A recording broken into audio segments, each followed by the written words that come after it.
Good evening. My name is Adam Lopez, and I am a Police Department Student Ambassador. I'm honored to welcome those in our audience. Are we good? I'm welcome to honor those in our audience and on Zoom to our 19th session of Conversations with Black and Brown in Blue at Sonoma State University. Over the past 3 years, Conversations with Black and Brown in Blue has become a cornerstone at Sonoma State University, as we have been extremely fortunate to feature a diverse group of subject matter experts discussing a variety of topics aimed at connecting our community through open and honest dialogue, in order to educate our community to bring out necessary social change by reducing arbitrary barriers and increasing positive connections. Tonight is no exception. We have with us Raja Gopalan. Raja is an award-winning AI and data science leader with 20+ years of experience applying AI to solve real-world changes. As an advisor to Fortune 100 firms and governments, his expertise lies at the intersection of AI, data technology, strategy, and organizational change. He is the author of Implementing AI for the Enterprise. Raja has a MBA, General Management and Finance from Columbia University, and certification from Harvard University in Artificial Intelligence. Before I pass this on to Chief Oweis, our facilitator tonight, I would like to take this opportunity to recognize some of our partners who have made this evening's program possible. Dr. Troy Carlton, Dean of Division of Social Science. Mo Phillips, Director of Student Involvement. We also have in our audience criminal justice professors Brian Burton and Diana Grant, economics professor Sergio Calavanti, engineering and computer science professor John Solons III, political science professor David McCown. Their classes are in attendance along with members of the Criminology and Criminal Justice Club and the Male Success Initiative and interns from the police department. At this time, I would like to introduce our Chief of Police, Nader Oweis, who will introduce our speaker, and he will be tonight's facilitator. Chief. Thank you, Adam. I'd like to welcome all of you tonight to our 19th session of Conversations with Black and Brown and Blue here at Sonoma State. As we start tonight's conversation, I'm excited and privileged to welcome our speaker, Raja Gopalan. Thank you. Who flew out from New York to be with us tonight. Thank you for all of you that are in the room and on Zoom and taking part in our lecture series. We're truly honored to have you with us tonight, and welcome. Before we begin tonight, Raja, would you like to give a few words, and if you so desire? Sure. Thank you very much, Nader, Chief Oweis. Thank you for your time, and thank you all for this honor of being here with us. My background is basically what had been mentioned briefly by Adam. Worked in computer science, worked in a lot of big data. In those days, we called it big data with SAP, Oracle, and so on. And that's led us to the field of data science. And from data science, over the last 3 years or so, we have this explosion of artificial intelligence, which has actually been around since the days of Alan Turing over 50 years ago. And he was one of our unsung heroes of World War II. And so I'm just crawling on the footpaths of these great heroes before us, including Alan Turing. And just wonderful to be here, and look forward to all the questions and whatever you may have about what we had in the past with big data, data science, artificial intelligence, and what we can do today to democratize AI. That's really what it's about. How can we put AI in the hands of a smart group of people like this room here? How can we collaborate with our professors who have access to even more powerful machines, and with that work and take advantage of these new laws where California is leading the world, SB 53, the Transparency Act. Very true. And how we can benefit, how can we in this room benefit from the SB 53 and the Transparency Act that was just signed last week by Governor Newsom. That's really what we have. And as we, heard a little bit about your experience and your education, I think there was a little bit of a journey. Yes, it did. And let's talk a little bit about your journey of how you got to where you are today, leading your own company as a CEO. You're also as a CTO for a company. Do you want to talk a little bit about your journey and what got you to these positions today? And really, what are some of the key pivotal experiences that you think were instrumental in the development of this? Thank you. Well, I would say a lot of luck in my case, a lot of hard work. So that's really the key there in terms of what we try to do, and then the things that may happen to us. But what we do control is the amount of effort we can put in. So you learn as you go with your work. You finish your academic work, and then you think you've got this great product to sell, to make. Where did it You come build, from? yeah. Usually it's meandering quite a bit. So, you do your computer science, if you will, and you create the first app. And it's amazing because you think it's better than anything else in the world, but nobody wants to buy it, right? So you go back and then you shut the company down and you start your job again, start a job and try and learn. And then you are doing some things that in many ways you at Sonoma State are already privileged to do, work with a much more diverse group of people than maybe we may have had several years ago, different skills, different ways to harness those skills and to publicize those skills, social media, More diversity of thought. More of diversity of thought. In the one thing to recognize is that we talk of diversity and we think it's a lot about ethnic diversity or gender diversity. I will tell you that in my experience and in what I've seen, those are probably the least important aspects of diversity. What truly matters is diversity of the mind. As Chief Oweis has just said, diversity of thought, really. You want people in your team, you want to build a team of people that want to work with you. I wish I had known this when I was an undergrad. You build your team right here as undergraduate students and say, hey, here's a computer science major. Here's a philosophy major, English major. Here's, double E, social media, important skills, and bring the teams together, bring your clubs together. Don't worry about whether you have a major or a minor in that area. If you do, that's fantastic. But it doesn't matter because you already have the clubs or you have the ability to form your clubs. And that's something that I have seen even at work. That's really what I'm doing. I build the teams. I say, whoever is on the team, they would have to, somebody's an English major, let's say. I actually have somebody who is a prompt engineer. She was offered an admission to MIT about 30 years ago. For various reasons, she chose not to go, and she did English at Mount Holyoke. Now, X number of years later, she has worked with us as one of our stars, prompt engineering. So she's taken her English skills, and because she's always had the knack for technology, she's using that as well and working with us. And she really guides all the other folks who may have their technical backgrounds, who may have their backgrounds in mathematics, machine learning, and so on, and say, how do you ask the questions that the customer wants to see answered? And that is some of the things I've seen in terms of where you are starting. You start as a single person.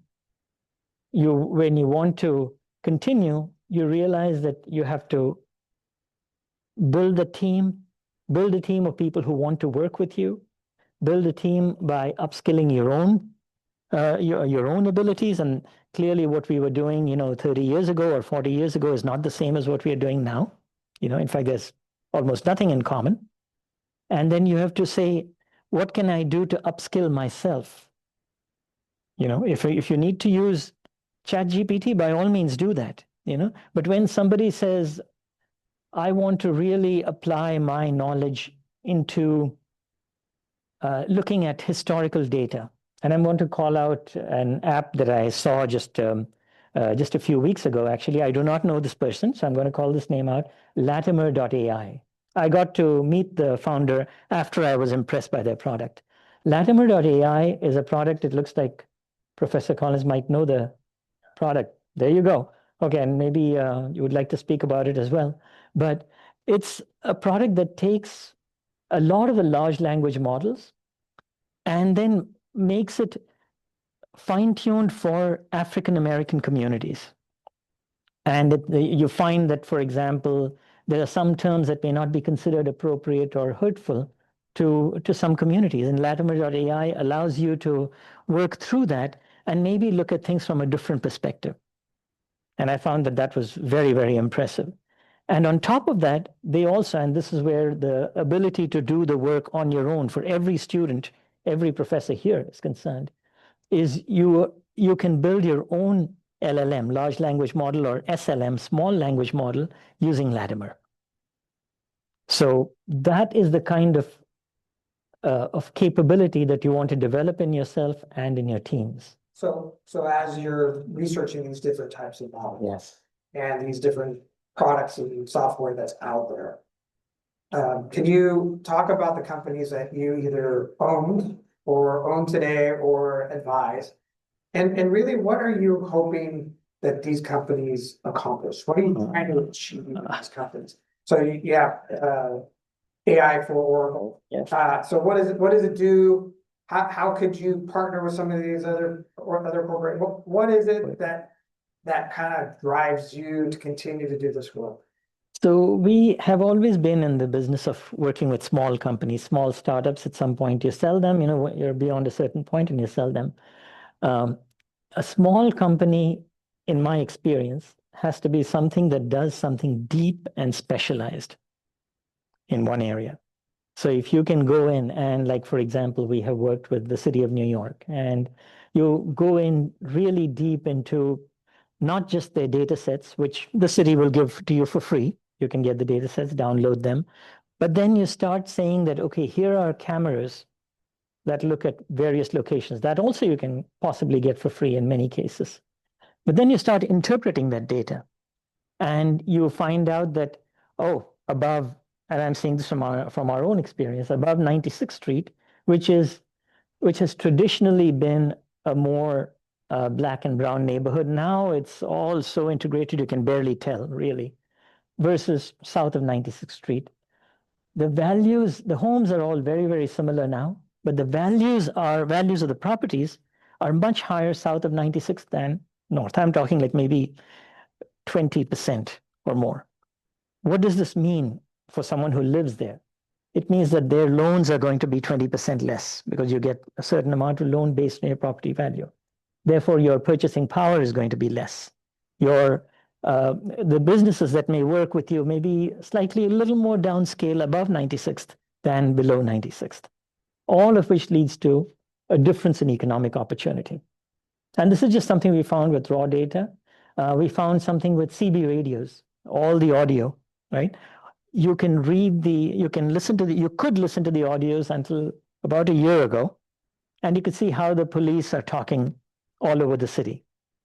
And about 2 years ago, they found out that, with AI, people can start reading this information and translating that information very quickly, and they shut it down.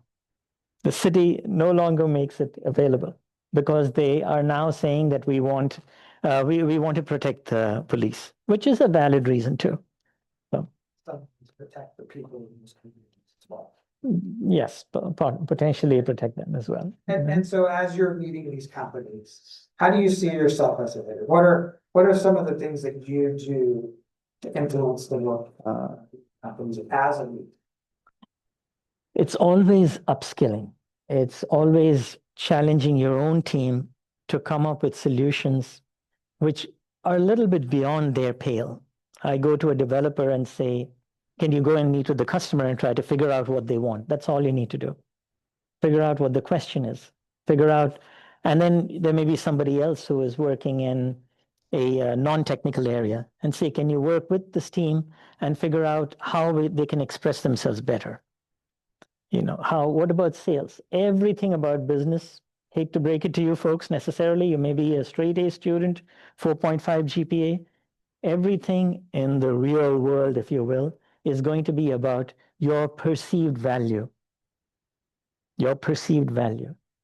So you want to be able to show your customer, your manager, whoever it is, that you are bringing value to the table. And that is something that we try to present to everybody. Listen, what are you going to do to improve yourself and therefore share more with your customer? So I can imagine in your journey, you've had to jump through many hoops. Many hoops. Many of our former speakers have talked about the different hoops that they jump through. Do you have one or two hoops that you've jumped through that you think I think there are should hear about and can learn from? many challenges. I did not have a green card for maybe the first 10 years of my time here. You go through a student visa, then you go through a work visa, but that's very personal, which most of you may not have here. But you will find that working really hard is something that I have always struggled with. I will tell you that I was probably a B student throughout college. So not the hardest, and you've heard about whatever it said there about Ivy Leagues and so on. I was never that kind of student. But when I struggled and I was able to show how, and there was some dyslexia as well, learning disability with it. And if you have a problem that you're not able to solve, you have to work twice as hard and twice as smart. And that is one thing I would say that if you want to get that certification, whatever, again, it's not about dropping the names. It's about talking about how you can handle it. If you have a learning disability, you want to be able to work harder, try to figure out different ways to learn. And that's such an important thing in general. Do you learn better by reading? Do you learn better by hearing? Do you learn better by writing something out or by doing something? Those are the different ways. Do you learn through persistence, repetition? Above all, do you learn through grit? Grit is one of the most important things in the process of learning and upskilling ourselves. And grit is defined as persistence in the face of failure. Persistence in the face of failure. You persist, okay, fine, I'm making X amount of progress and you're fine. That's okay. You fail and you continue to persist. That is grit. And you have to work harder in that case. Look at different ways. What if, we talked about the academic levels, right? About how the different ways to learn. What if you try all that and you do not succeed? I was in a situation once where I was going through all the customers in one particular neighborhood. For whatever reason, didn't work out. It was in Manhattan, as a matter of fact. Moved down to Brooklyn, and for some reason, people are a lot more amenable to what I was saying. To this day, I have no idea why. Okay, all I remember is that the Brooklyn streets at that time were a little less crowded. Maybe they had more time to talk to me, listen to me. I don't know what it was. So it could be something unrelated to the obvious, So you go to them, you talk to them, keep trying. I will tell you of another young person I know. All he does is translations using AI. He tried that in the United States, English and Spanish, got nowhere. Okay, I mean, everybody knows English and almost everyone knows Spanish, big deal. He went down to South America, took the same app, okay, and that is Spanish and Portuguese. Brazil alone has about the same economic size as the rest of Latin America. So he took Spanish and Portuguese, tweaked his AI a little bit. Now he's got 10 people working for him and he's looking at venture capital. I think part of the lesson is finding your way Finding your way. might be on a journey, Yes. but you gotta book some, you have to pursue. You have to have that. Pursue that. And always look at it as something where you're improving yourself, because ultimately that is your biggest challenge, your biggest ally, and your biggest rival is yourself. So how do you measure success personally? And then professionally for your organizations? If I could be a kinder person in terms of how I speak, that is my challenge, especially when I'm under stress. You will always get more with honey than with vinegar. So that is personally. And how does that lead to you professionally? Is again, when you're working with large numbers of people, try and understand, and this honey vinegar thing relates to what people want from you in terms of your business. What does your customer want from you? Is try and understand what they want and try to provide that. If it is honey that they want, give them that honey and make sure that, and not in the sense of, never in the sense of telling the customer what they want to hear. It's about delivering, being customer obsessed, delivering what they want. And if I had to suggest something, I would say consider the Amazon principles. Don't look at Amazon as necessarily some of the controversial things that they're doing right now, but look at their principles of management. And they talk about customer focus, customer engagement, customer success, customer obsession. And if you can follow those principles, I think that's half, and realize how hard it is to deliver on that. I think that is really something that you can deliver for yourself in terms of my own experience building my company, building these teams of 100,000 people, and then being able to offer all that with a customer base to a venture capitalist, to an acquiring company. All that comes by knowing the solution that somebody wants and then delivering that to them. Let's talk about AI. So can you define AI or artificial intelligence to those of us, which is myself, that's not very savvy with it? What does it mean? I've met this very impressive group here. I don't think anyone here is not savvy with AI. Yeah, then you've been explaining machine learning to me, Chief Oweis. I wouldn't say that either.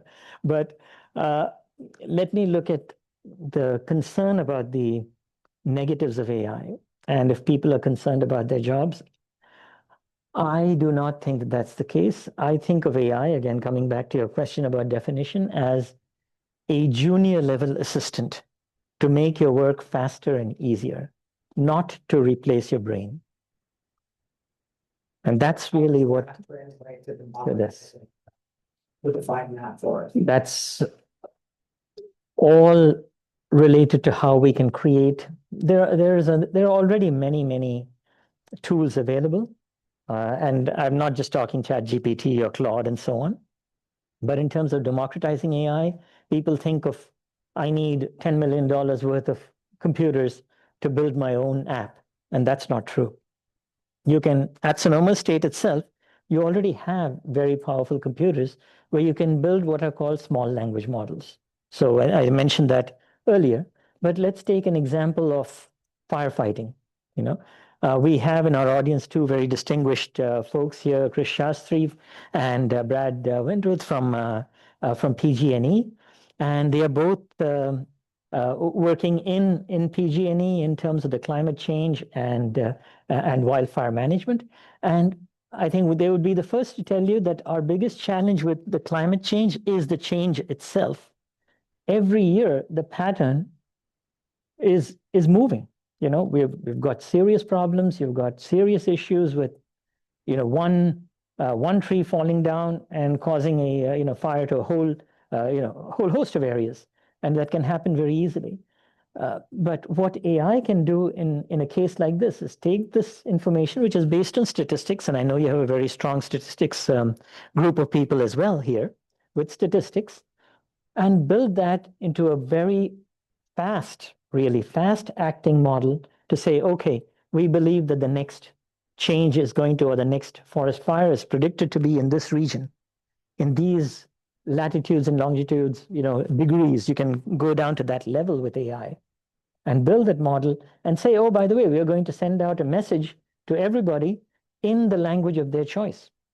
Okay, now it's not just English, not just Spanish, but it could be some other Native American language that is not very well known, okay, up in Northern California.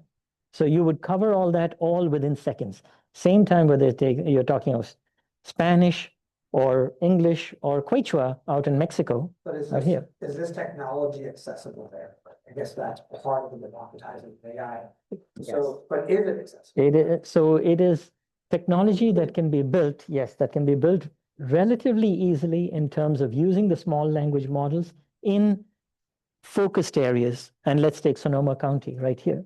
In a focused area, you take a focused database of just that amount. Now you run your data science algorithms here, as John would tell you, and based on that, you can build your AI tool. You can build your LLM on a desktop, and you don't have to do that at Sonoma State. You can build it on a very powerful server and build your app. And for that, who are the people you need? You need people with science backgrounds, meteorology, certainly English everywhere in terms of how you're asking your question. You definitely need the engineers. You need the computer science folks, and you need all of them together. So you put those together in a cross-collaborative, and I think one of your speakers earlier had used the term trans-communality. Communality. Yeah, that's your trans-communality right here at Sonoma State. Build the teams. I am not big on, oh, we don't have a major for this, we don't have a minor for this, doesn't matter. Build the clubs. That's what counts. So, what stage of AI are we in? It's not new. Yeah. But it seems to be really taken on. Everything's AI, right? So why is and where are we going? It could be a lot there, and you may not like to hear the answer. I thought I read somewhere that 80% of the internet right now is pornographic videos. 80% worldwide. Okay? 80% is pornographic videos. How much AI are you getting? I mean, you go and look at your YouTube shorts, you go to so many other places, so much of it is AI driven, and most of it, never mind the pornography, most of it has little or no value. There's a little bit of entertainment, and that's it. But the other 20% on the internet and with the other technologies we have already is humongous. I had someone who told me about a year ago. He said the British Empire was founded by Henry VIII. He told me the British Empire he meant to say that the foundation of the British Empire was set by Henry VIII. And I told him, you're off your rocker. Because, all we know is that he's the guy with 15 wives and so on and so forth. This is what happened. And then I actually did research with him. Okay. And he's actually one of our employees who had a passion for history. And I have a passion for British history myself, but I did not know about this. So turned out that Henry VIII was married to one woman for the first 20 years of his life. That was Catherine of Aragon. He had an accident, polo, I think, or some other horse riding accident. And then something happened to his brain, we think, knowing our modern medical science. In the next 6 years, he had 8 wives. But regardless of that, now you're really looking at the phases of what happened. Regardless of that, he made this very interesting case to his own people. He said, forget about the Pope. And I'm not taking sides again. I'm just giving you the facts. Forget about the Pope. Let me divorce this one woman. And the Pope has already said that I am the defender of the faith, because the Pope gave him that title. If I'm the defender of the faith, you give me less taxes. Forget the Pope, follow me. That was his economic proposition. That was his sale proposition to his subjects, his customers. Okay? So now you're showing that Henry VIII is actually a salesperson who built an incredible infrastructure, so much so that his daughter, Elizabeth I, was able to defeat the Spanish Armada 30 years later. And the Spanish Armada was entirely about the British ships being made of iron, and the Spanish ships mostly made of wood. The Spanish ships were more numerous. They came all the way up to the Thames where they got blasted out. And after that, Britain became the queen of the seas, which as an Indian, that doesn't necessarily make me very happy. But nevertheless, that is the story of how he laid the foundations of the British Empire. His father, Henry VII, had actually told him, because he set up the first colonial outpost in America was set up by Henry VII around 1500, early 1500s. And as a result of Britain's control over the seas, they were able to beat the Spanish and the Portuguese, so much so that the sun never set on their British Empire. So whether it was used for good or evil, net is another discussion. But as far as AI being used to do all this research in part-time, which I did with my friend and my colleague, probably took us 3 days. Okay. So what are some of the guiding principles you're using that kind of guide your work in AI, especially as it relates to access, equity, fairness, being ethical? What are some of those types of that you use that you think? Yeah. I think of now just in terms of context, my work is in AI for enterprises, so I don't build AI, video games with AI. I don't build, other things with AI. So I just want to put that as some kind of a focus. It's AI for enterprises. Enterprises are focused on definitely being at, I would say, the second level below the leading edge, not necessarily the bleeding edge, but a little bit below that. They want to make sure that no matter what, the data has to be secure. Okay? So that's your governance. Big corporations already have those cross-collaborative clubs, if you will, because that's what the governance committees are, the steering committees. That's multiple people from multiple backgrounds. So this is very much along the lines of the real world, if you will, when we talk about cross-collaboration. And let me know if I'm going too far or too deep into this, please, because I know we have time constraints too. But so these are corporations that have their governance. They have their strategies which take months to set up. They also, based on their governance, they need to have policies, right? We are going to do business in California. We are going to do business in the Northeast, whatever it might be. Those are policies that they fulfill. And above all, execution. All the best strategy and the best governance where you keep your data secure and you don't share it with anybody. And, all these policies. These governance principles are consistent throughout the United States for these companies? No, I didn't say that. You asked me what I think. Right? Because I think it's important, right? In the EU, they do have a governance structure that's dictated by the EU. California, as you said, Yes. that's SB 53. Everybody else probably follow California in some way, fashion, or form. Yes. Well, what's the rest of the country doing as part of this? And I didn't mean to interrupt your No, answer, but I think it's important as we see, right, the ethical and how these governance of these corporations are making decisions. Yeah. Because we're going to start talking about some other things that they're doing. But I think it's really important that there's some responsibility in this as well. So how do we, as everyday people, assure that AI is governed and doesn't govern us as we move forward into the future? Well, I think SB 53 is fantastic. I personally think that SB 53 is better than the GDPR and the AIA. So just step back a moment. GDPR is the European Data Governance Protocol, and the AIA is the Artificial Intelligence Act. The GDPR has been around for 20 plus years.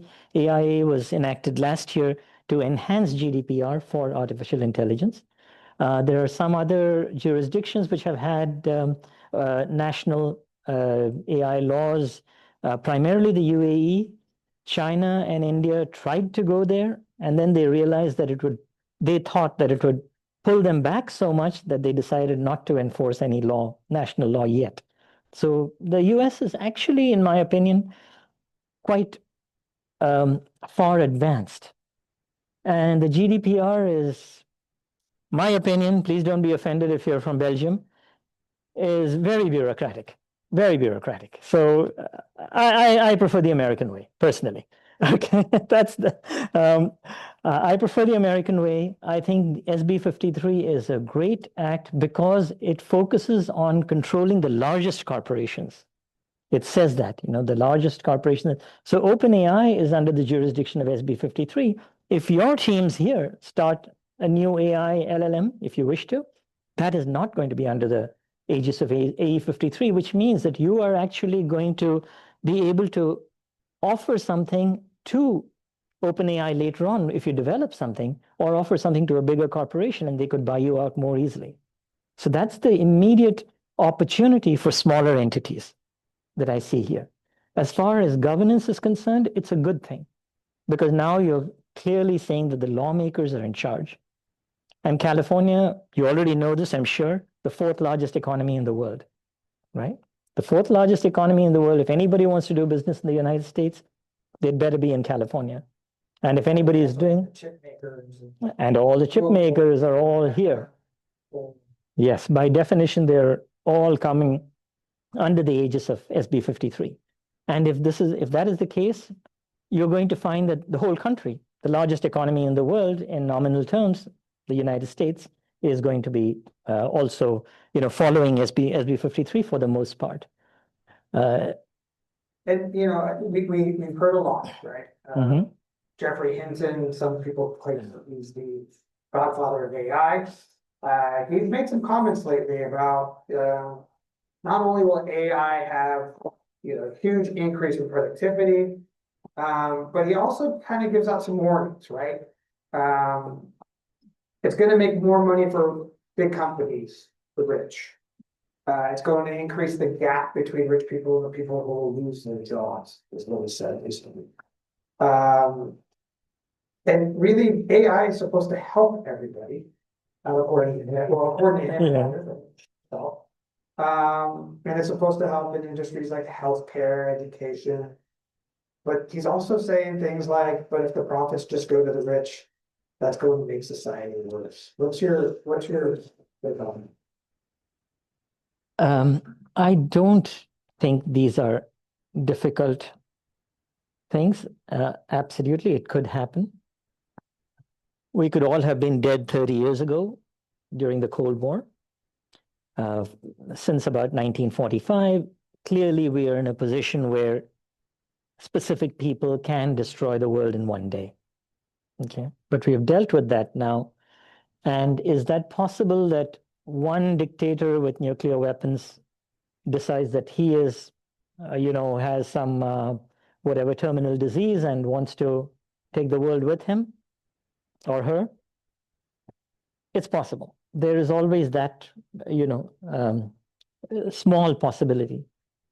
Having said that, nuclear energy, by and large, has helped more countries and more people than it has hurt.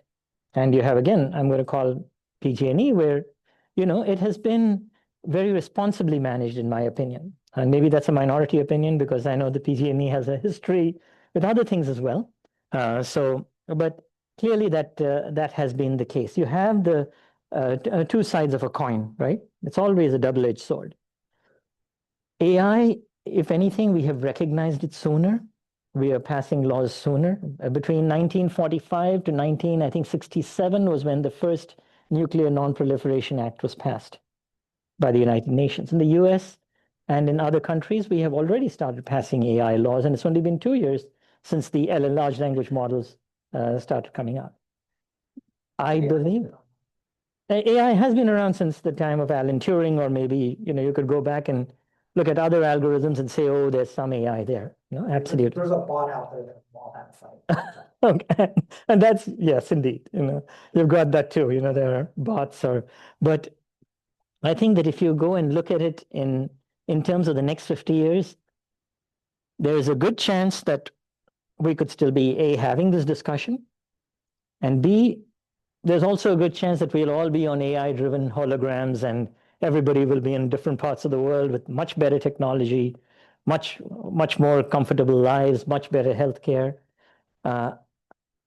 I think human beings have had a history of showing that the general trend, there was that Barack Obama who said that the overall trend is upwards, and we have done that. Yes, there will be some downsides for some people, and we do need to again come back to what can we do to upskill ourselves to guard against that. If you're going to invest in a stock, the stock will go up, the stock will go down. You need to make sure that when it goes down, you still have income to cover you at that time. And AI is going to be of that kind. If somebody decides to write some program or create a tool to truly blast everybody off, that is possible. But it's going to be at the same level as nuclear energy. The genie is already out of the bottle. And what we need to do is decide how we can have the governance to control it so it is used for good rather than evil. So the use of good is a really important. 100%. 100%.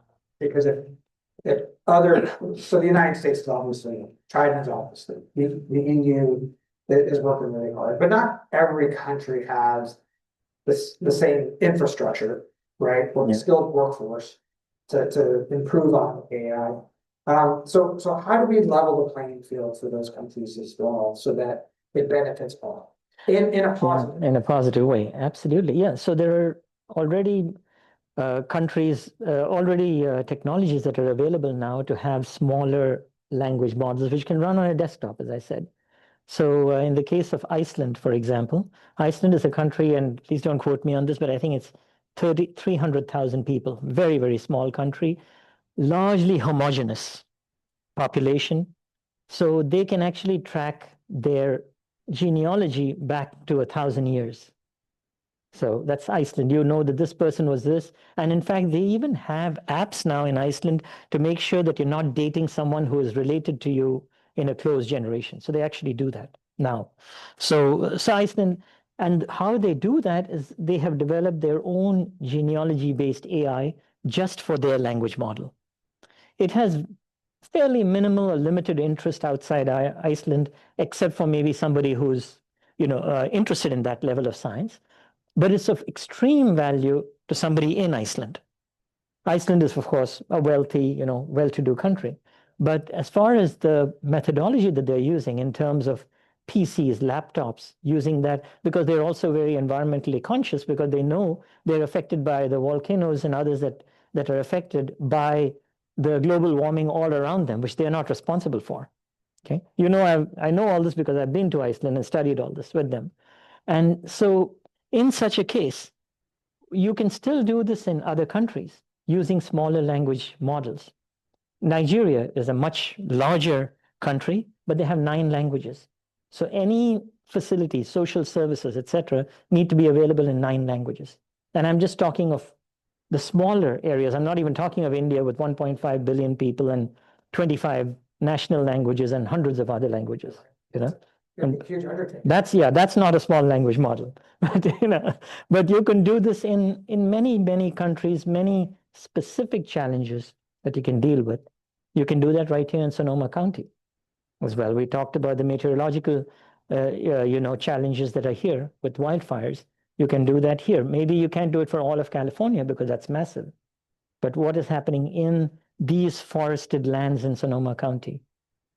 Okay? Those things can be done right here. Let's stay on the benefit of humanity talk, right? We can see how, like in China, for example, right? We're seeing these health kiosks where simple diagnoses are being done by AI, in which even medication is being given out. So it's almost instantaneous urgent care, for lack of a better term, right? And we're seeing these other improvements, right, in which people are able to do things, right? You can do banking on your phone. All these things are done through artificial intelligence and probably some other type of technology as well. But what other benefits to humanity do you see, and how fast do you think we're going to see it? Well, one thing I want to say specifically about the China case is that they made a conscious decision not to have that governance law because they feel that they feel that they may be behind the US. I don't know that they are, but they may feel that they are, and they therefore don't want to constrain it. Specifically with health kiosks, from what I could tell, it is something that you get right away, which is not something that would ever be permitted in the United States that I can think of. You can't go to a health kiosk and get medication. We're not that good. I don't know if we're not that good or we're more cautious. Bureaucratic at the same time. Or maybe we're more cautious and and you know you want at least a PA or an RN to watch before you get the medication, right? And from what I know, I could be wrong. You know, it's possible that the kiosk is being managed by somebody on the back end and watching and approving. You know, yeah, I think we're both doing, you know, just from what we're reading. But that's the specific case of China. China is doing amazing, amazing work in many areas. I think we would be a lot better off if we collaborated. That's just me, but you know, with proper verification procedures on all sides. I do want to put one thing out for people to think about, that this horrible, evil empire, China, they go and put buzz planes around Taiwan. Oh my God, 2 people died because they got a heart attack. And what is the United States doing? Our weapons are actually being used in Israel to kill, okay, 70,000 or whatever the count is. I'm just saying, but we've never said that we are aiming at civilians or anything like that. But I just want to be, because we get so much, you know, media blitz about how bad China is and how this. I'm just presenting the facts. I'm not taking sides. We can go on and on forever about this. I'm from originally from India, and people yell at me when I say that, listen, guys, there's a lot more to get along with than not. And frankly, India and China have a different story. I'll tell you, they're fighting over a third country, Tibet. All right. It's like, dude, you don't own Tibet. You don't own Tibet. What the hell are you fighting about? Okay. Anyway, so so both sides need to say that, listen, maybe we need to look at ourselves. So that's something to talk about. But to come back to what we are doing for good, there is so much that we could do. Artificial intelligence can create vaccines so much faster. You can get more cancer drugs. You look at a pattern and you can find that pattern for cancer faster. That's already being done at MIT. So the potential for good is incredible. You can look at a pattern again. I want to go back to what's specific to Sonoma County in terms of wildfires, climate change. You can get that the patterns faster. You can distribute it to people faster. And that's so much more important than just getting the pattern. If you could just get it out to people in their languages and say, get out of this area now in this language, because somebody heard it in English and they only speak Spanish or some other Native American dialect, that's a problem. Yeah, but with that though, right? People are concerned about the accuracy or whether or not they can trust AI. And people are concerned about not being deceived by it. So how do we best check it, guys? That's a little more arcane, I want to say. We have the blockchain technology, digital imaging technology, where individuals, all of us, we already have unique social security numbers, right? So at some point, I believe that something will come up where the combination of your social security number, maybe your date of birth, your likeness, facial recognition, will form a QR code, and that will be embedded in anything that any of us creates. And that same thing could apply to corporations and so on. So you know that when you're getting some media, you know that it is coming from Fox News. You know it's coming from CNN. But at least you can say, okay, this is coming from Fox. It may be genuine, it's coming from there, and this is their perspective. This is coming from CNN. This is something else. So you need to have that identifier, unhackable, or something that has not been hacked so far, which is blockchain, and use that kind of technology. It has to be that truth in data. Yeah, and NVIDIA is now investing in AI. OpenAI and AMD are partnering. Yeah. Will that help in all of this, or is that just going to create more artificial intelligence, more profits for this corporations? How are these interesting partnerships going to work in the future? Well, OpenAI, AMD, and NVIDIA. So for those who may not have followed the news, AMD and OpenAI just signed an agreement, I think it was 2 days ago, that OpenAI is going to be getting more chips from AMD. And so it's going to obviously use a lot of energy. And so there is not going to be enough energy, traditional energy in the world. So what it's going to mean is that they're going to use more solar, more renewables. So places like Arizona, which is, and in fact, even the California desert are going to get filled up. So, it's going to create, I think they're going to end up having to create more energy, which is not going to be a bad thing because it is going to be clean energy. There's not going to be enough oil or other things, the traditional forms of energy here. So what environmental impacts do you think is going to happen? If it is solar, it will actually clean the environment more. If it is renewables, that's good stuff. If it is going to be something in the middle like wind energy, then that will have its own set of problems with, the bird hits and other problems with it. So it depends on the form of energy that it takes up. You may have some biofuels, so that may have a different level again. So we're even here, and they may even go into space. That's what Jeff Bezos said. Okay, so yeah, right. I mean, we keep hearing people are going to go to Mars. Is AI going to go to Mars with us? Well, well, I'm sure that it will go there with some of the great work you're doing with the rover. That I'm sure that you've heard about how the rover went out to MIT and went head to head with some of their offerings. So congratulations to everyone here for everything you've done, Aaron and everyone. So that's fantastic work that you're doing. And so, yes, there will eventually be what you call data science or, complex statistics. It's all going to roll up into AI. Absolutely. I think you're already doing a lot of that right here. That's going to be a benefit. But to go back to what Jeff Bezos said, I could pull up specific names.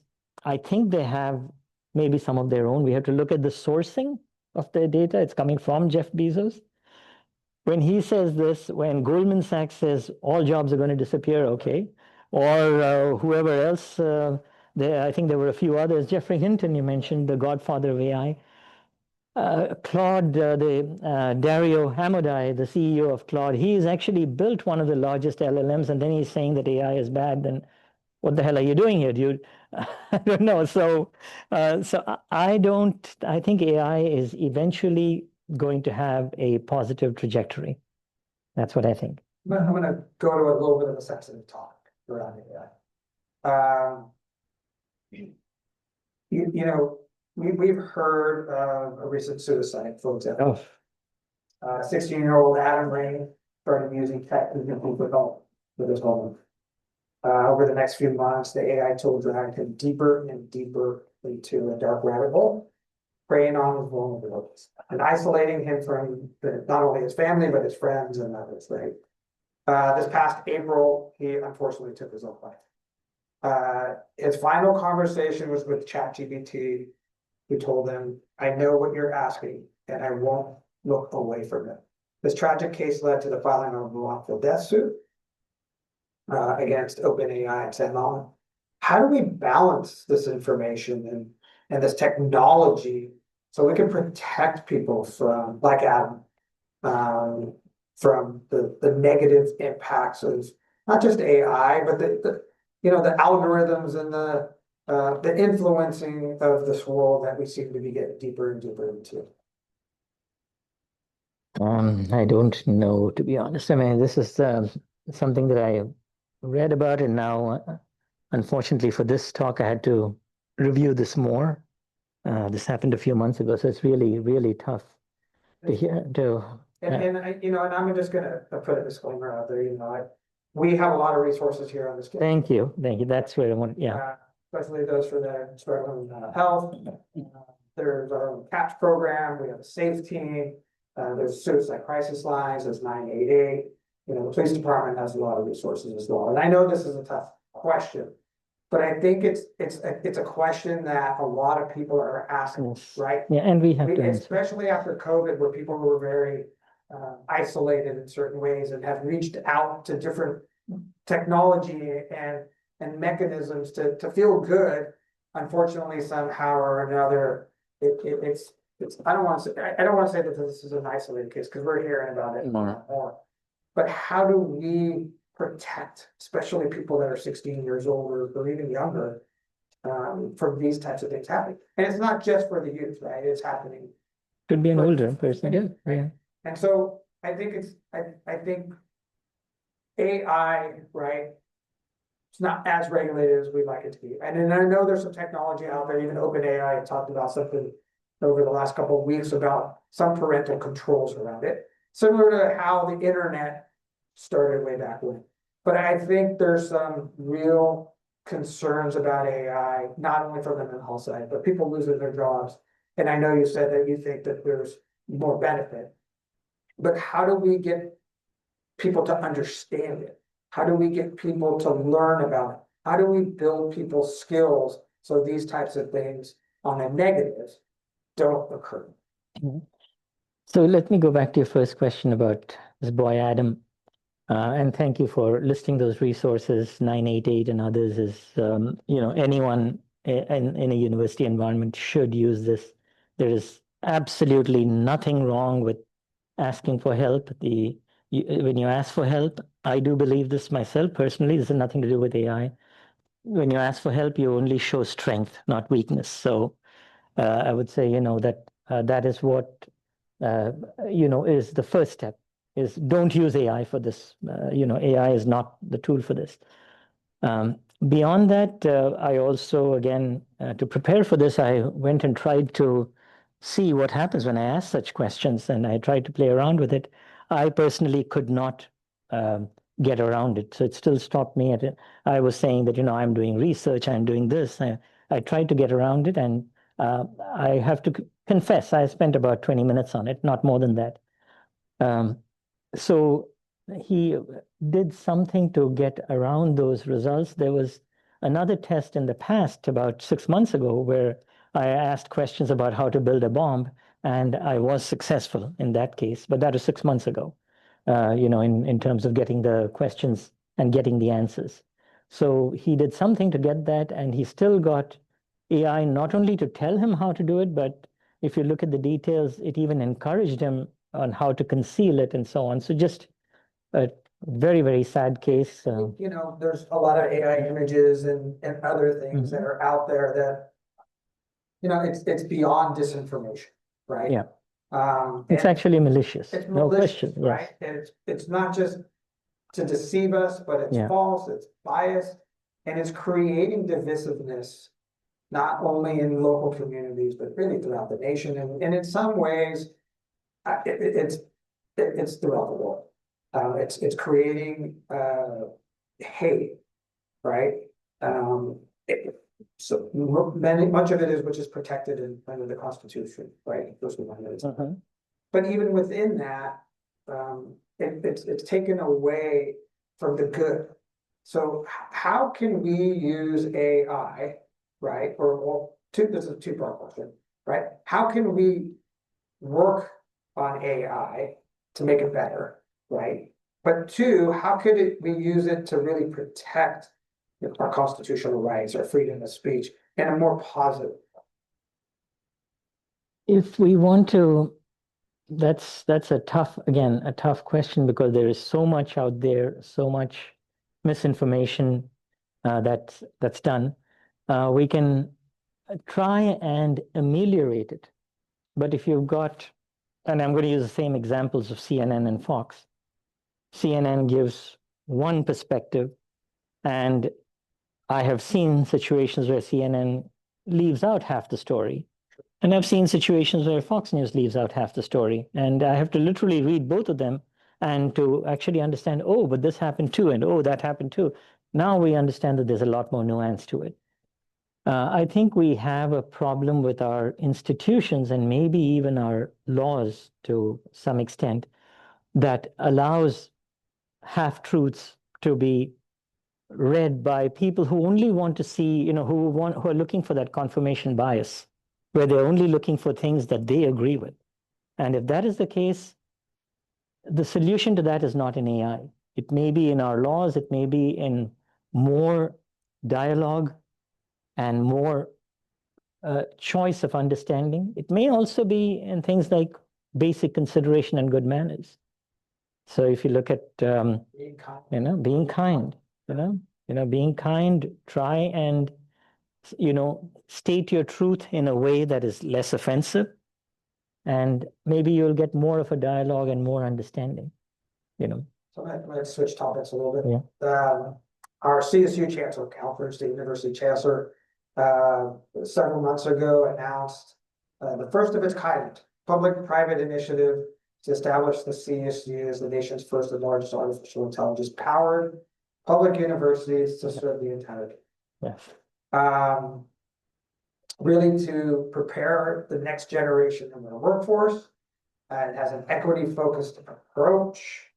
What three things, should we know to be successful in this approach that we're embarking on here? And we're trying to figure out a way. Are there three things that you would recommend that we do as an institution, both as the CSU throughout the state and here locally as Sonoma State?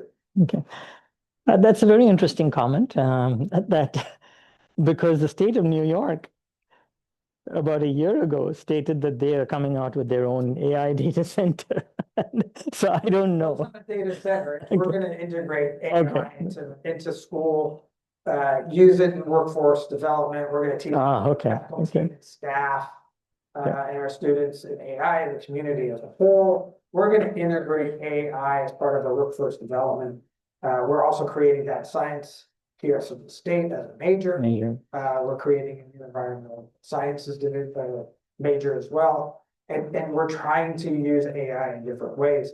But how do we do that responsibly? And I would say really key takeaways. I think what we would do is get a cross section of people, including people who disagree, to come together in that, build a governance committee that would have those people who, a cross section of people who would disagree. And that's going to be harder maybe in places like California, which are, well, maybe the United States, which are already so politicized. A disagree means political disagreement in terms of the content.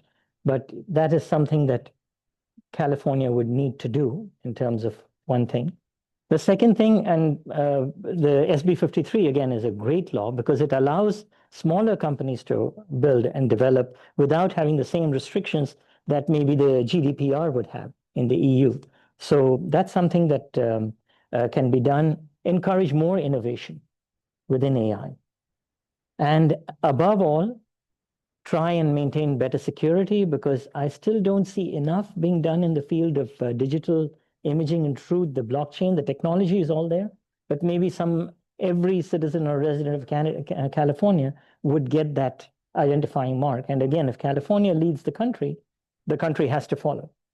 So those would be three things I would say. Get the committee, get the people, get responsible people, to be involved. Make sure that you're getting the people with the smaller companies as well, with the innovation and the governance, the security around it, to make sure that something is, at least to the best of our knowledge, unhackable. Do you think there's any specific technologies that we should invest in to continue our efforts and be successful? I would immediately think of blockchain as one thing. More innovation labs in terms of the people, have a more interdisciplinary, maybe having something like an interdisciplinary or an independent study major that would involve people with groups, something along those lines. I think you may already have that independent study, but something along those lines I think would make a big difference. I wish I had had this in my time, to collaborate with multiple people before the young minds are necessarily cast in one particular mode, that I am this. Better to have people, start talking to each other with a focus. We'll switch again. Yes. We have Dr. Kanawati here. Yes. Economics and business professor. He teaches his students about entrepreneurship, What are some of the tips to work with venture capitalists, to pitch a vision or technology, get some investments? How to be an entrepreneur? What do you think? Okay. I, Yeah. I would say the first thing, and California, you're far more blessed than we are in New York. I want to be very clear on that because New York thinks that they have something, California actually has it. Okay, in terms of technology, in terms of the venture capital, everything else. You drive an hour, you're in San Francisco. So I could tell you the basics, of course, that you want to have a product that people want to buy. You want to have a service that people want to buy. You want to have a combination, unique combination of products and services that has your customers so you can prove out that case. That's the first thing. But the second thing is to look at that and pitch it in terms of volume to the venture capitalists and meet with them. Let's say direct. So go out there. I've seen that California is more open in terms of meeting with people than New York is, just in my experience. It feels that New York is more formalized. You have to go, you make an appointment, there's a process, and so on. California is much more like you can go talk to people more casually. I would encourage people to go down to Silicon Valley as often as possible. That would be a great place to go in there. Always look at not just the opportunities in California, but also maybe look at places like Arizona, because Arizona can allow you to implement, and I'm speaking from my own experience, by the way. I can do, because I was in Arizona for about 10 years before we moved to New York. Arizona is an amazing crucible because you can do a lot of things there without a lot of governmental oversight. It's much more laissez-faire. Please don't do something that's bad. That comes back to the other decision. But you can do a lot in Arizona that you would not be permitted to do in California for sure, or New York and a lot of other places. So use these smaller places, California, New Mexico, Arizona, New Mexico, and so on, to test out the test beds. Look at Mexico itself as another option because the level of development may be lower, but you have a wider range of people who can benefit from places in Mexico. There's a flourishing pharmaceutical market in industry in Mexico, most of which is based on generics. So there's potential right there to create branded drugs, branded development right there using AI. So imagine if you use the power of AI and do it in Mexico to develop more. So that's like amazing things that we can do in Sonoma State right here. Besides, data science, statistics, physics, what other everything. But please finish your sentence. No, please finish it. So what should our students learn, right? What should our criminology students learn? What should our philosophy students learn? What should our business students learn, right? Because they have a role in this future economy, even though if you listen to Goldman Sachs, right? Nobody's gonna have a job tomorrow. That's it. But there's a skill set that all of these majors in these professions, right? They're going to flourish in one way or another. But what is that skill set that they should all learn, and how can they be successful so that the education that they have today could be used for the future and they're not left behind? Almost nothing that I learned in my undergrad or my MBA is anything that I'm using today. But I did learn to think. And there are a few things that I learned when I did take some formal education in artificial intelligence as well a few years ago. And already I can tell you that some of the things that the professors stated were wrong. Because the professor stated very clearly that hallucinations are wrong information provided by AI. Hallucinations will eventually disappear because the AI will get good enough to fix it. I do not believe that is true because there are always people with an agenda who are trying to inject poison, inject bad data into AI. Because people want to do that. That is an intent there. That's why all you can do is you can ameliorate it by addressing it through digital sourcing, as we talked about. So that is what I want to give in general. we don't know the future. I do not have a crystal ball for sure. But I think what we can do is to learn, not so much learn a skill, but learn to learn. It's that skill set of how to pick up new skills faster. And if to the extent possible, see if you can do a minor or second or minor or double major or whatever it might be in something removed from your major. If you're a computer science, specifically, I'm going to say this in the field of AI. If you're a computer science student, do something that's not computer science related. And if you're a non-computer science student, and computer science being data science, anything in general, machine learning, and so on. If you're a non-CS type student, try and do something in that area, if time permits. If you cannot, if time doesn't permit, that's fine. You still can interact with people through clubs. You can go online. There are plenty of free courses online to study whatever you want. Use those resources, please, because if you're not doing it, people in China and India are doing it. So please do that. Always be out there trying to upskill yourself. That's the key. We have a few more minutes before we go to the questions for the people on Zoom and in the audience. So how do we better address the quality of life issues that exist in our communities with technology and that? What's your? And that is probably the most important question, because that is really what everything we do is about. How can we make AI better for our people? So in New York, we have challenges with food insecurity, homelessness. Okay? Less so with wildfires, but we have concerns about flooding. So we can look at, there are flood maps, and a lot of these things are still, as of October, whatever, 8th, 2025, they're still available for free from the federal government. So we have taken these flood maps. You can download a flood map and say, this region is going to possibly have a flood in the next, whatever, 1 year, 2 years. What can you do to protect yourself against it? So use what you have available to you already. If you've got issues with food insecurity, again, you can build amazing, well, again, maybe more in New York only because you can do that within, a few 100 feet. You can go take something from a hotel to a homeless shelter, and you can build that very quickly. We do have some of those, like Rethink Foods is a company in New York City, which does just that, get food out 2 blocks, and now a bunch of people who are in a, housing, facility are getting the food that they need. So all that is possible to do. A little more challenging in Sonoma County. California is a lot more spread out, but with planning and AI, that can be done. So we can use technology for good, and we have the ability to do that. And a place again like Sonoma State, build that tool that does that mapping. The mapping software, the mapping diagrams are also available for the most part for little or no cost. So build all those things together.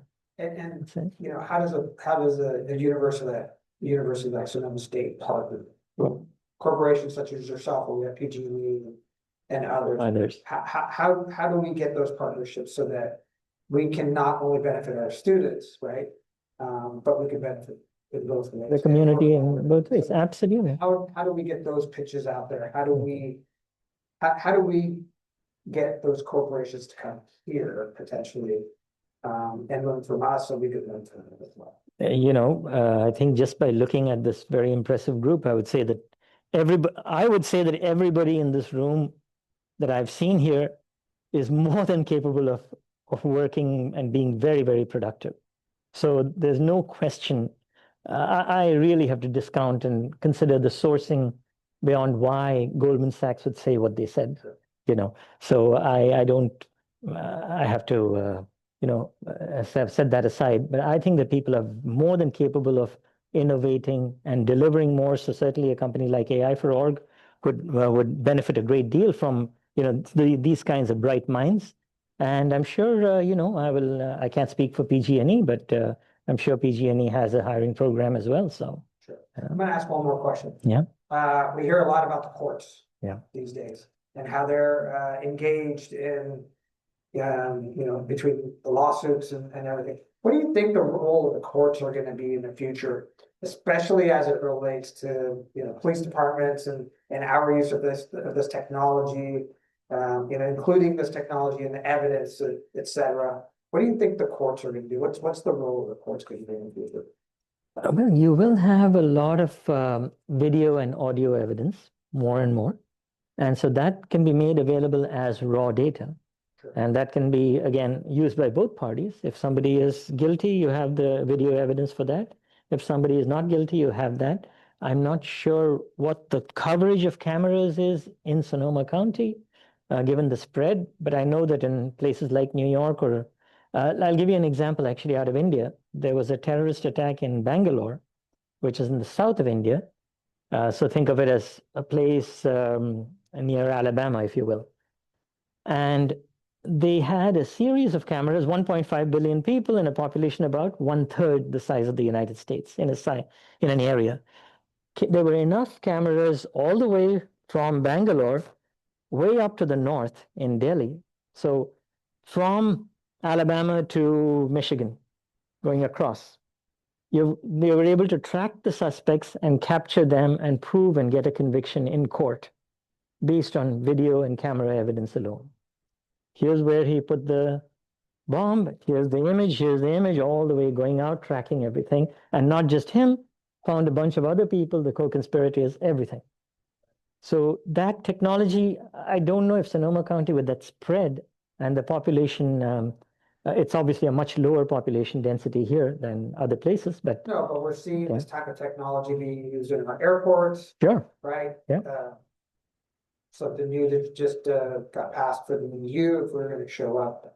Yeah, the biometric, EU, yeah. we're going to have to show biometrics. Yeah. Same thing's being used in a lot of places. in a lot of places, including some, for baseball games and football games and all these other things that we have, NFL, Yes. NBA. Yeah.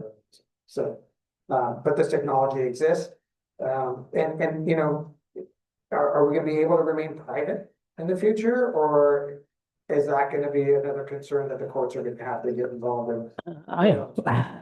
Who knows is absolutely one thing to do. It comes again to being considerate of your behavior. Don't do something, assume that what you're going to do is being seen somewhere when you're walking along. If you're doing something on the street and you're throwing some trash on the street, well, you're probably going to get a ticket. Nothing wrong with that. So, there's many places where they're using that technology for enforcement on the line of quality of life. Yeah. So, so maybe that's not such a bad thing in such a case, because you would be able to prove guilt and innocence. So I can't see that as a bad thing. Well, it could be a bad thing, especially if that technology is being used against one community over another community, right? And I think that's where the courts are going to have to also get involved.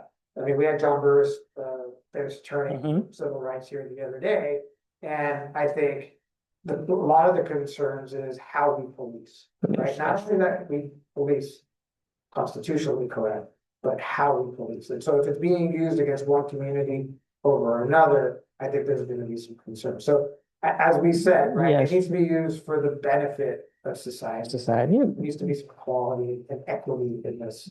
True, totally. And that's for the response. So that's really how indeed. But that is exactly what this AI problem will. So what the video and the AI analysis will solve, because what the law needs to be stated that anywhere, and I mentioned briefly about 96th Street in New York City, and that's precisely it. There are different police precincts, and you could literally run a red light, and I saw this with my own eyes, by the way, once. There was this woman going, Caucasian, and it just went right through, almost hit somebody and didn't get a ticket. And there was two people, actually, one person who told me that they were stopped for littering, and another person who she should not have done this. She ran a red light and she got a ticket up north of 96th. Okay. So yes, there is differential enforcement, but if you have the videos, you can also show in a pattern that, hey, listen, all these tickets are being given out in this area, but not here. And here is the proof that they are occurring at the same rate. Now, you can't say that, you know, in one particular block, you've got the, you know, a drug dealing group there, and they are going and messing it up. And there's another block that doesn't have that level of crime. You're not comparing that kind of thing. But if you can show that you've got a same regular instance of people just walking around, somebody throws something in one place and somebody throws something in another place, and there's differential enforcement based on video proof, then you've got the answer. And that's how we found out in the case of New York City. You know, they said, oh, 96th Street and above. In fact, the populations are very, very similar now, especially up to 105th and so on. The difference in real estate pricing is all because of past history and current policing technologies. And as soon as it was found, now, okay, we're watching. Questions from the audience? Yeah.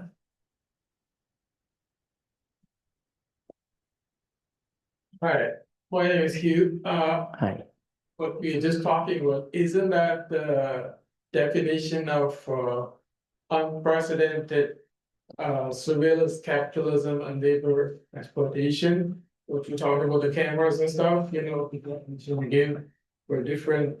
So you're monitoring everybody, but there got to be some fairness, some ethics, some sustainability involved in that. And there is no such thing in the United States right now, as far as I'm concerned, including SB 53. What do you say on that?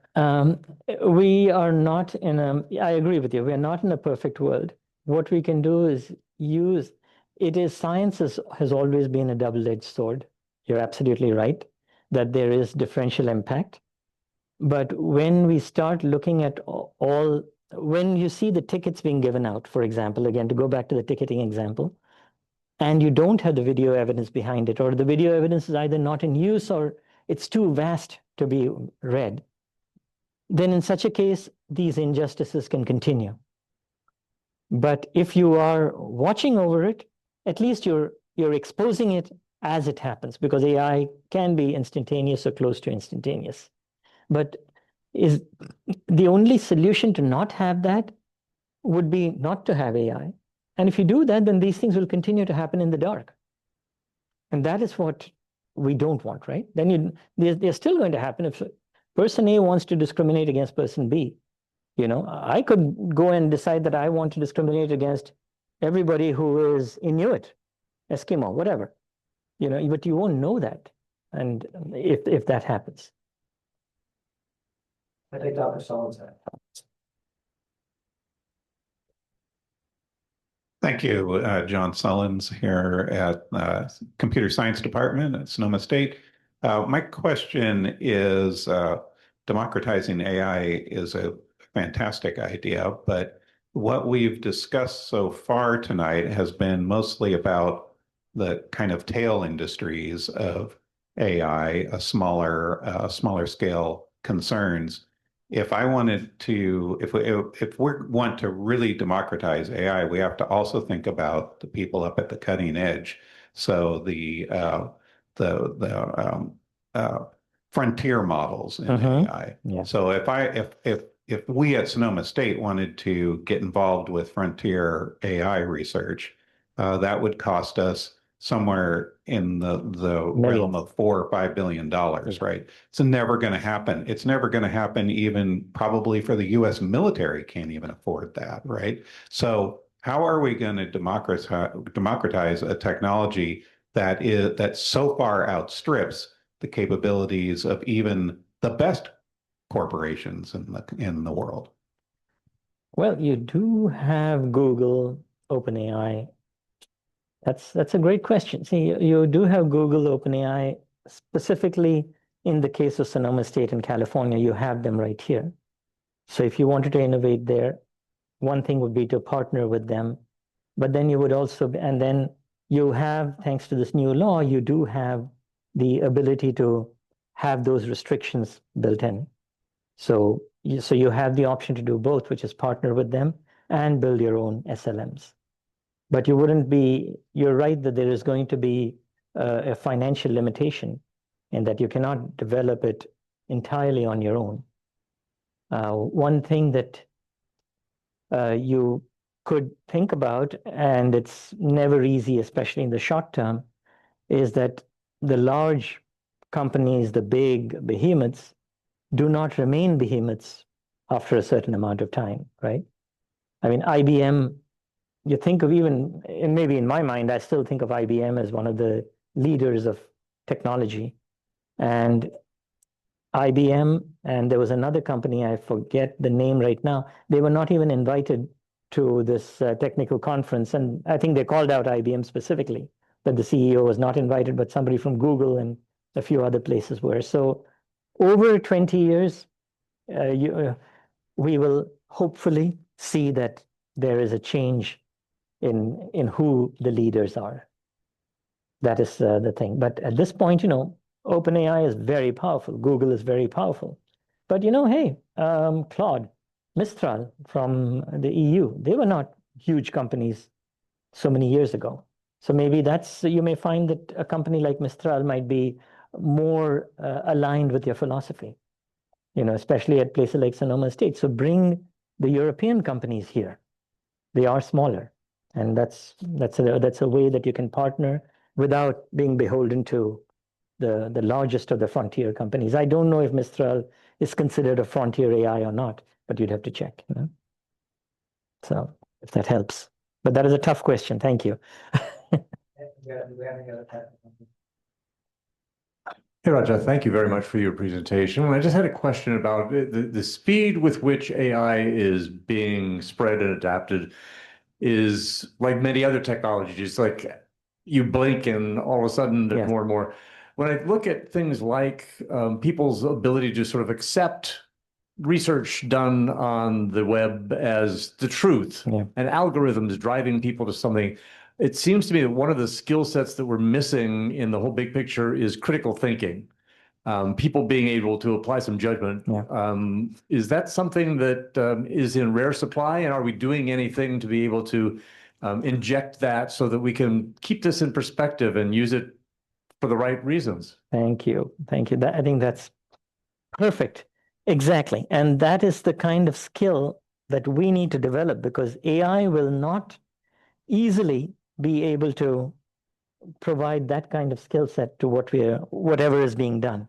It was already promised for ChatGPT 5, and I think it's fair to say that they failed miserably with ChatGPT 5, right? It's going to be PhD level, this, that, and the other, none of that, right? So, in fact, I don't even know if there's a difference between 5 and 4. So that, and again, the critical thinking depends on knowledge that we don't necessarily put into an LLM. I mean, I don't know how much again, as an individual, I happen to go to Iceland. I happen to talk to some of these genealogists. I don't know how much of their proprietary knowledge is inside OpenAI, probably not. So those are the things that bring critical thinking. We build critical thinking based on our experiences in life and our backgrounds. And that unique experience is something that only human beings can bring. So I think that is where we all need to upskill ourselves, think harder, think better. You've got a lawyer's brief, and they are, I think we talked about this, they're talking about case law which didn't exist. You still need a human being to go back, not just to track that case law, but also to say what is the meaning behind the fact that, okay, that case law didn't exist, therefore all these arguments fail. So now what are we thinking now about all this? So now a company like, I don't know which company, whether that was Deloitte or Deloitte driven or something like that, they need to come back and they need to be able to hire more people. So we are just going to have smarter people who are going to make themselves smarter and then get hired out. And that's really what. I think it's a wonderful question. Yeah.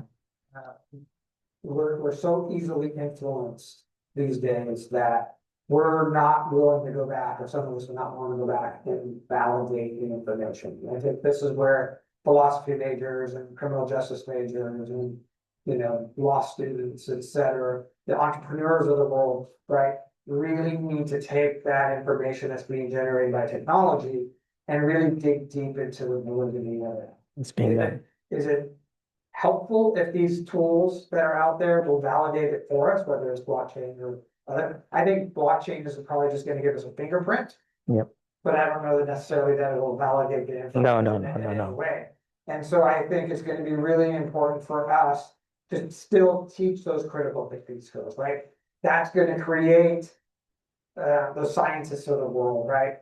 We hear so much about people becoming computer scientists, and we hear so much about, getting a technology degree, of whether it's data science, et cetera. But I think all the other sciences and all the other disciplines are just as equally important. But they have to learn how to use these AI-driven tools in the work they do, and then validate that as well. How they learn how to validate it, that's what we have universities and professors and faculty and et cetera to be able to teach that. So, and what really, in today's world, I have nephews and friends with, very young children, these phones, they know how to use these things better than us. I just don't want them not to learn how to critically think, because the information's at their fingertips. And so whatever they can, the parents could do that. It is going to be huge, right? And us, right? This generation, we need to be able to explicitly, right, push that they don't just take the information and just believe it, that they really truly dig deep to make sure that they validate it on their own. And how they do that is going to be a skill that I think is going to be important. Okay. Other questions that we have? I think that's why, Let's get the microphone to you first.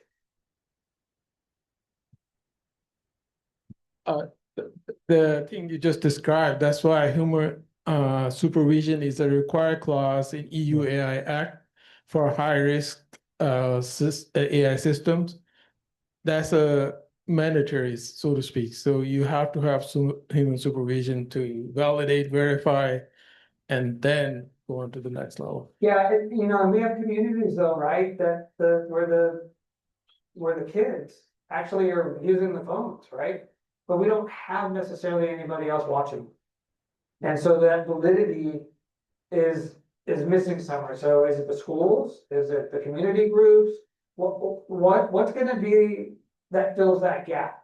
And I think that's another thing that we have to figure out for society. And I think it goes back to that human-centered approach that we were talking about, right? Doing things for good.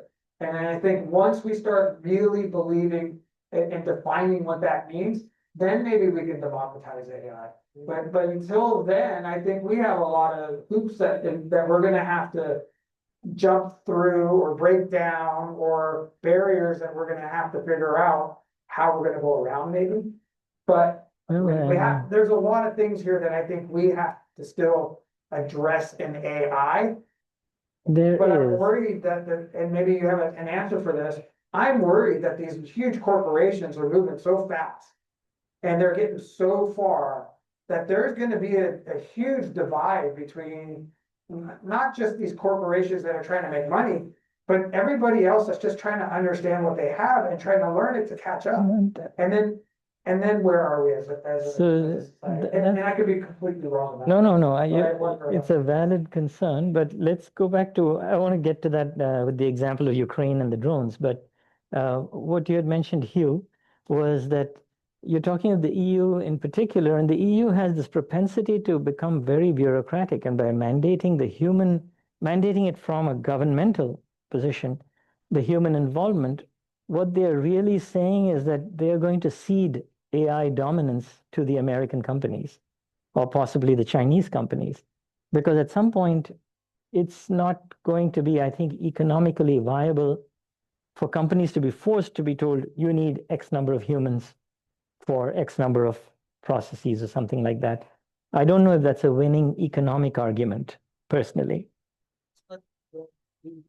And how would you create a trustworthy AI if you don't have the governance like that? No, I'm not saying don't. I'm just saying that, I'm saying that, for example, let's go back to this horrible example of that suicide.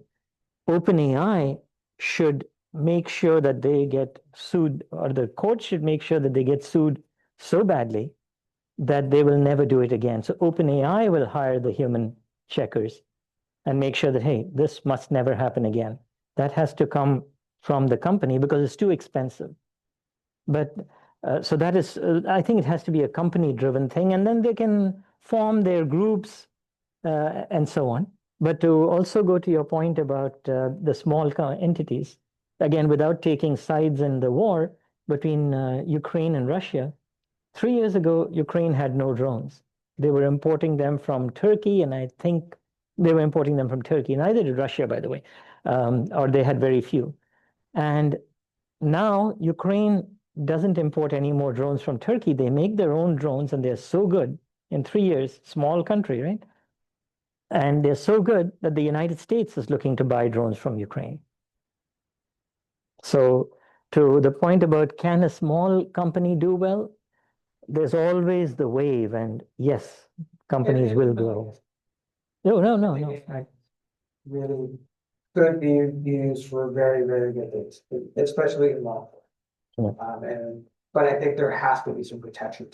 But I think Indeed, those yeah. protections have to be very broad protections, but specific as well for young kids, for the mental health, Yeah. how the data is used and the security around it. And it's not just from a law enforcement perspective, but I think it's just from an equity and an access and really just a humanitarian perspective as well. We just, to reduce maybe some of the bad things that happen in this world, maybe if we level the playing field a little bit better than some of the bad ones going on. That's True. one No, absolutely. The parental guidance is a great tool that I think they've just introduced at OpenAI. So those are good tools to have, but that tragedy should never have happened. And so OpenAI needs to be held accountable for that. It's clearly their responsibility. Anything from Zoom? Any last questions? Dr. Burton over here? Yes. Let's get to the microphone. Great questions, by the way, from everybody. Indeed.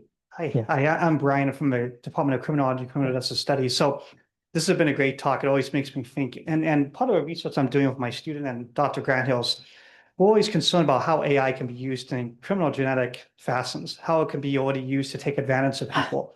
And one of the concerns we have is, as we're talking, as John's talking, and is a lot of elderly people don't have the skills you're talking about and will never have those skills you're talking about. So the question is, how do we as Chief Oweis and as people who are concerned about protecting people, because we see elderly people losing their life savings, losing everything they work for. And sometimes as we talk to these AI, people in AI, they seem to be, like Chief Oweis saying, driving so fast, they don't really seem to notice or care about the human loss that people are going through. And that's what I agree with Chief 100%.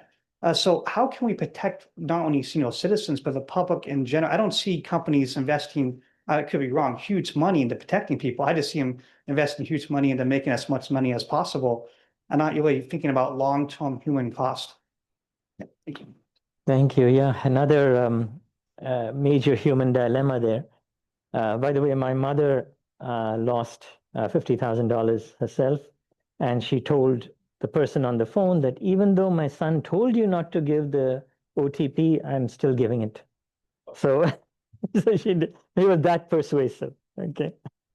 So yes, I know where you're going with this. It's when you've got these scammers coming in and they pretend to use your voice and and to get this kind of information out of people, it's just a horrible thing. It is illegal, but most of the time they're out sitting. I think they just caught this big gang out on the border between Thailand and Cambodia, I believe, and so there were a lot of people there. That's something that law enforcement can potentially, and this is for me, it is just a conceptual thing, and I started thinking about this after it happened to my mother, that they can possibly start to intercept such fake videos or fake calls, audio calls. But to do that, again, and this is not the best answer, because to do that, you are monitoring everybody's calls, or you're looking at some kind of a technical hook to say, oh, this is a fake call. It's not a real call because it cannot be tracked through the digital imaging. For me, it's just a conceptual thing. I don't know if any company has even considered doing it. And certainly it's worldwide. It's almost certain that it's not somebody sitting in the United States actually doing this. So how are you going to go out to Cambodia, Thailand, places where they were caught, and try to get this? And even then, they were nationals of China who were on the border. So even what they were doing was illegal in Thailand and Cambodia, and the Chinese did not know. So it was a fairly massive international effort, but they did catch them, but much after the fact, right? So, Well, Raja, thank Yeah. you. thank And you. it's an honor and a pleasure to have you here And tonight. wonderful. Thank all of you for being here, both in person